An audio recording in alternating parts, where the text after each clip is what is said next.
नमस्कार, मैं हूं आपके साथ अनुष्का राय और आप देख रहे हैं इंडिया समाचार।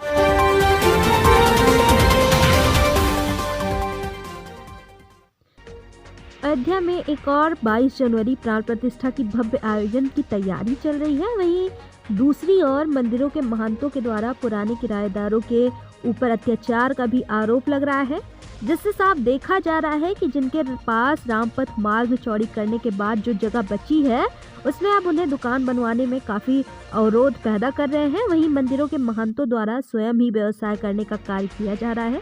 इस पर जिला प्रशासन भी मौन है, जबकि मठ मंदिरों पर सिर्फ पूजन अर्चन होना चाहिए, लेकिन अब उन मंदिरों को व्यवसायिक कारण कर दिया गया है। अब इन मठ मंदिरों की जांच कब होगी, क्या होता है? व्यापार मंडल के पूर्व महामंत्री अयोध्या से वरिष्ठ रिपोर्टर नीरज श्रीवास्तव, कैमरामैन कार्तिक श्रीवास्तव के साथ। और वहाँ पे देखिए कि उस मंदिर में नाम तो नहीं पता तो क्या है, लेकिन मंदिर, और आज यहाँ पे उस मंदिर का जो एक भव्य गेट हुआ करता था वो बंद हो गया और ये टोटल जो है व्यवसायिक हो गया है। और यहाँ जो व्यवसाय करने वाले मैं दिखाऊंगा कि जिनके पास 15-15 फुट की जो दुकानें थी आज 2 फुट में 3 फुट में समेट कर रह गया है।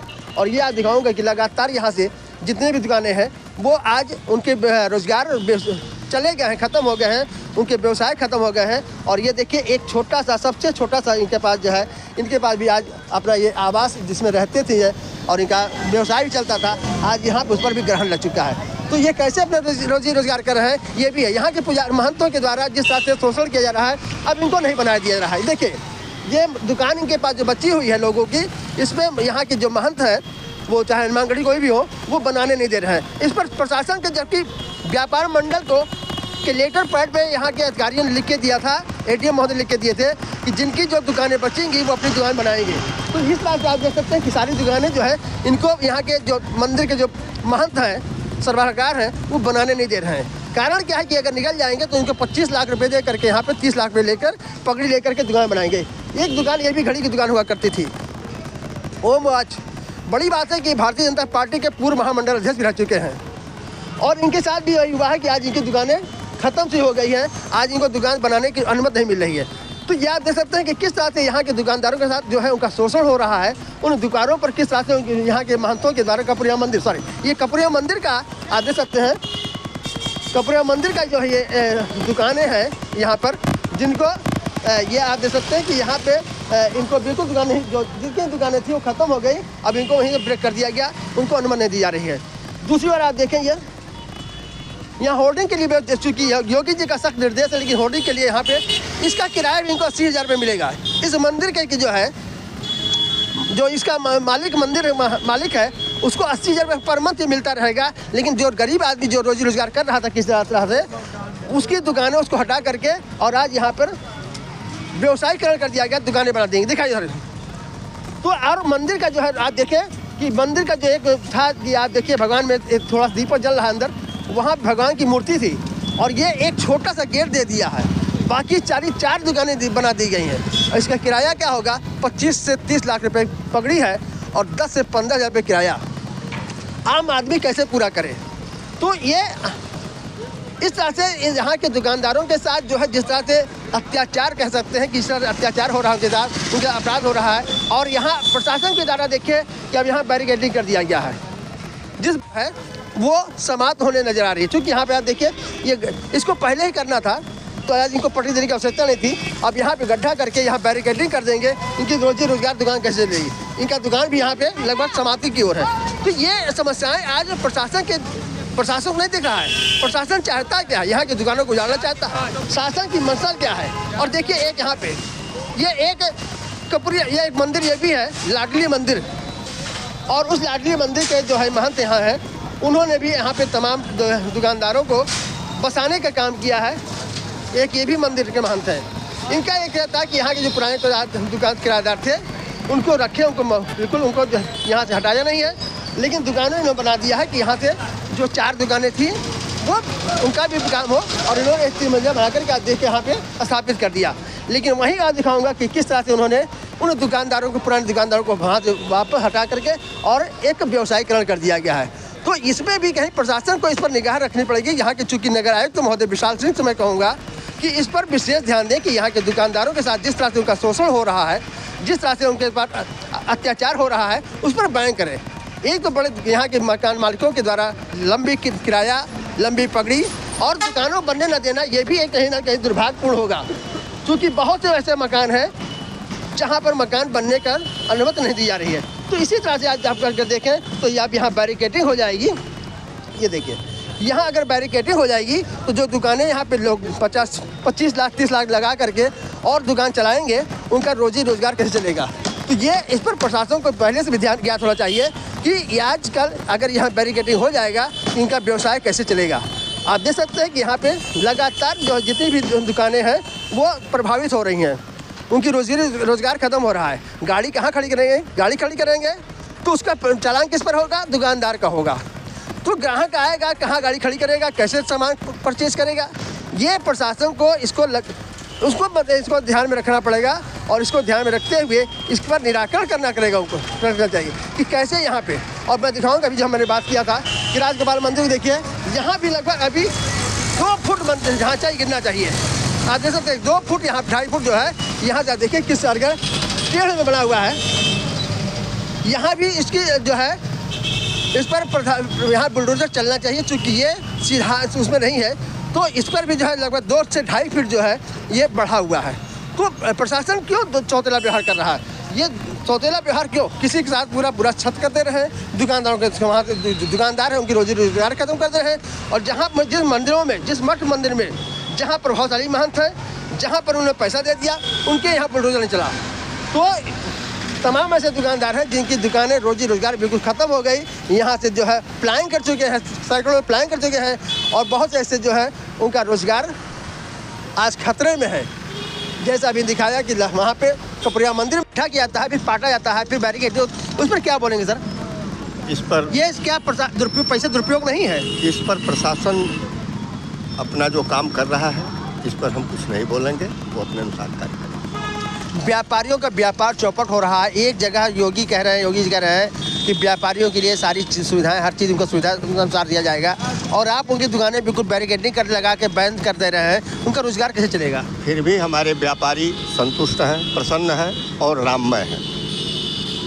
व्यापारी प्रसन्न है, संतुष्ट हैं, राममय है। हमारे बीच में अयोध्या व्यापार मंडल के पूर्व अध्यक्ष और भारतीय जनता पार्टी के मंडल अध्यक्ष हैं, पूर्व मंडल अध्यक्ष, और मैं इसे जरूर कर रूबरू हूँगा क्योंकि आप व्यापारी में रहे, व्यापारियों की पीड़ा बहुत बखूबी समझते रहे हैं। और सर आप इधर थोड़ा आइए। तो अध्यक्ष जी, मैं ये जानना चाहूँगा कि आज इस तरह से जो तरह से अयोध्या में का माहौल है, पूरी अयोध्या राममय हो गई है, और अयोध्या नहीं पूरा विश्व राममय हो चुका है, लेकिन लोगों की पीड़ा है कि जिस तरह से बैरिकेडिंग हो रही है, बार बार गड्ढा खोदा जाता है, फिर बनाया जाता है, फिर कुछ होता है, इस पर आप क्या कहेंगे सर? देखिए, हम इस पर यही कहेंगे कि जो भी प्रशासन द्वारा ये कार्य किया जा रहा है, बैरिकेडिंग की जा रही है, अगर बैरिकेडिंग करना था तो इनको पटरी नहीं बनाना चाहिए था, बैरिकेडिंग ही इनको बना देनी चाहिए। और जिस तरीके से पूरी बैरिकेडिंग लगा रहे हैं, हमने बनारस में भी देखा है, वहाँ पत्थर की बैरिकेडिंग लगी है जो जगह जगह पर खुली हुई है, और ये 8 मीटर 10 मीटर के बाद बैरिकेडिंग कर रहे हैं। और हमारा अनुमान है इससे यहाँ के व्यापारियों को उनका व्यापार प्रभावित होगा। और चूँकि मेला क्षेत्र है, और मेला क्षेत्र में इस चीज़ का ध्यान रखना चाहिए प्रशासन को कि व्यापारियों की सुविधा को देखते हुए ही कार्य करना चाहिए।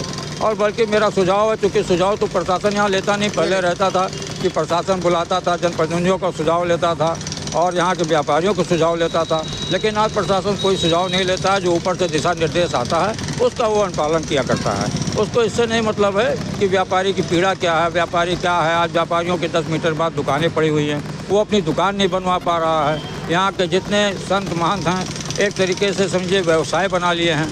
तो व्यापारियों की भी पीड़ा को समझनी चाहिए, रामपथ के जो व्यापारी हैं इनकी पीड़ा समझनी चाहिए। जो हमारे माननीय मुख्यमंत्री योगी आदित्यनाथ जी का सपना था कि अयोध्या को हम बहुत ही सुंदर बनाएंगे, आज भक्ति पथ आप देख लीजिए कितना सुंदर बना है, जिसकी परिकल्पना नहीं की जा सकती, और बहुत ही सुंदर, बहुत ही दिव्य बना है, जिसके लिए हम यहाँ के मुख्यमंत्री को धन्यवाद देते हैं। लेकिन इसके साथ साथ हम ये भी चाहते हैं कि उसी की तर्ज पर रामपथ को भी बनना चाहिए, और यहाँ पे जो भी लोग हैं उनके ऊपर सख्त कार्रवाई हो कि वो क्यों नहीं बनवाने दे रहे हैं लोगों के दुकान जो बची हुई है उनके दुकान को बनवाने दें। क्योंकि प्रशासन ने ये कहा था कि जिसकी जो बची हुई है वो अपनी दुकान बनवा सकता है। ये एडीएम महोदय ने बाकायदा लिखित रूप से व्यापार मंडल के पैड के ऊपर दिया था कि आप लोग अपनी दुकानें जो शेष बची हैं उसको बनवा लें, लेकिन उसके बावजूद भी यहाँ के मकान मालिक जो हैं, जो सर्वाकार हैं, वो बनवाने नहीं रहे, क्योंकि वो सब अंडरग्राउंड बनवाना चाहते हैं और एक तरीके से अपना व्यवसाय बना लिए हैं। तो हम लोग के महंगी पकड़ी महंगा किराया सर, महंगी पकड़ी महंगा किराया ठीक है, वो पूजा पाठ करें, उनको पूजा पाठ करने के लिए यहाँ पर दिया गया था, लेकिन व्यवसाय बना रहे हैं, वो व्यवसाय बनावें, हम लोग भी अपना कार्य करें, वो भी अपना कार्य करें। यही हमारी आशा है कि माननीय मुख्यमंत्री तक ये बात पहुँचे और यहाँ के व्यापारियों की जो दर्द है उसको भी महसूस करें, क्योंकि यहाँ के व्यापारियों को कोई मुआवजा नहीं दिया गया। सर एक चीज़ आपसे और पूछूंगा कि अभी यहाँ मुआवजा की बात लेकर हो रही है, अभी प्रधानमंत्री जी आए थे, उन्होंने कहा हम 10,000 करोड़ रुपए दिए थे यहाँ के व्यापारियों की जो दुकानें टूटेंगी, जो यहाँ से उपेक्षित, यहाँ से जो उनका जो व्यवसाय खत्म हो रहा है, उनको मुआवजा भरपूर दिया जाए। इस पर क्या कहेंगे सर, क्योंकि प्रशासन ने उस तरह से रवैया अपनाया नहीं।